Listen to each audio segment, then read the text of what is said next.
Good morning. આજે આપણે ધોરણ 6 ની મુલાકાત લઈશું. આ છે ધોરણ 6 નો ક્લાસ. એમાં આજે વિજ્ઞાનનો લેક્ચર છે. Students, good morning. આજે આપણે ધોરણ 6 વિષય વિજ્ઞાનમાં ગતિ અને અંતરનું માપન શીખીશું અને એમાં પણ અમુક પ્રકારના એવા વિવિધ જે એકમો છે એના વડે માપન કરતા શીખીશું. તમે રેડી છો? હા. અહીં શું ચર્ચા ચાલી રહી છે આપણે જોઈએ. ચાલો. તું અમારી વધારે ઉપયોગ કરે છે. નહીં, તું મારી પાટીનો વધારે ઉપયોગ કરે છે. નહીં, તું કરે છે. આ શેની ચર્ચા છે? મેડમ આ મારી પાટીનો વધારે ઉપયોગ કરે છે. નહીં મેડમ, આ મારી પાટીનો વધારે મેડમ ઉપયોગ વાત કરે કરે છે. છે. અરે કઈ વાંધો નહીં, આપણે એક સોલ્યુશન કરીએ. તો ચાલો આ બંનેને બરાબર બે ભાગમાં પાટીને વહેંચી આપીએ.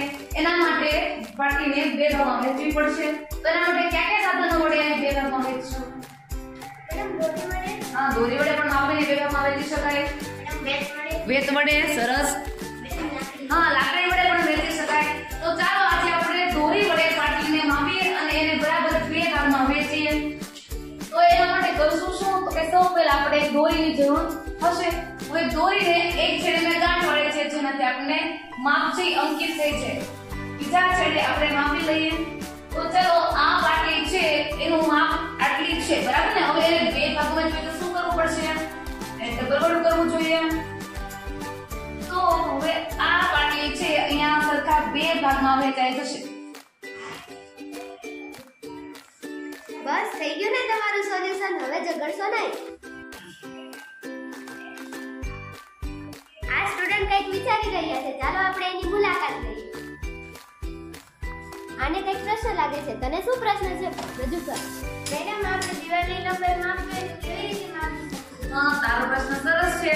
જો આપણે દિવાલની લંબાઈ માપવી હોય તો એના માટે અમુક પ્રકારના એકમો જોશે. ચાલો તમે જ કહો કે કયા એકમ વડે આપણે દિવાલ માપી શકીશું? ચાલો બોલો. પગલાથી. હા, પગલાથી. એ સિવાય બેટ વડે. સરસ, વેત વડે પણ માપી શકાય. માપપટ્ટી વડે. માપપટ્ટી વડે. સરસ. તો ચાલો આપણે પગલા વડે દિવાલની લંબાઈ માપીએ. ચાલો સૌથી પહેલા કોણ આવશે? Okay, most welcome. 1 2 3 4 5 6 7 8 9 10 દેવલ તારે કેટલા પગલા થયા? 30. સરસ. દેવલને 30 પગલા થાય છે. તો આપણે કોઈ બીજાને બોલાવીએ અને જાણીએ કે એના પગલાની લંબાઈ વડે દિવાલ કેટલી લાંબી થાય છે. ચલો આવી જા અંજલિ.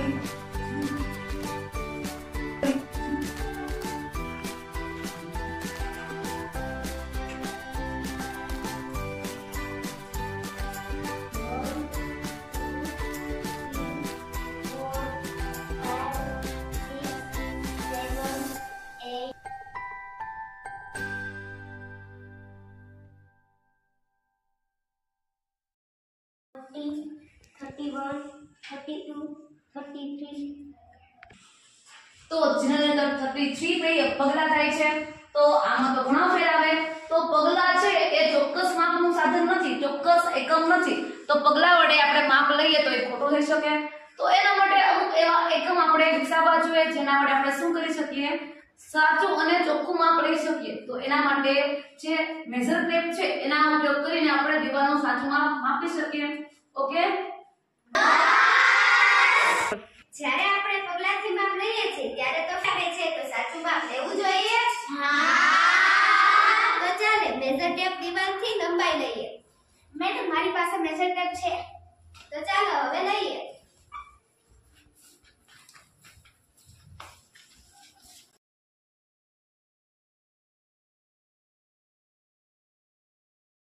એક, બે, ત્રણ, ચાર.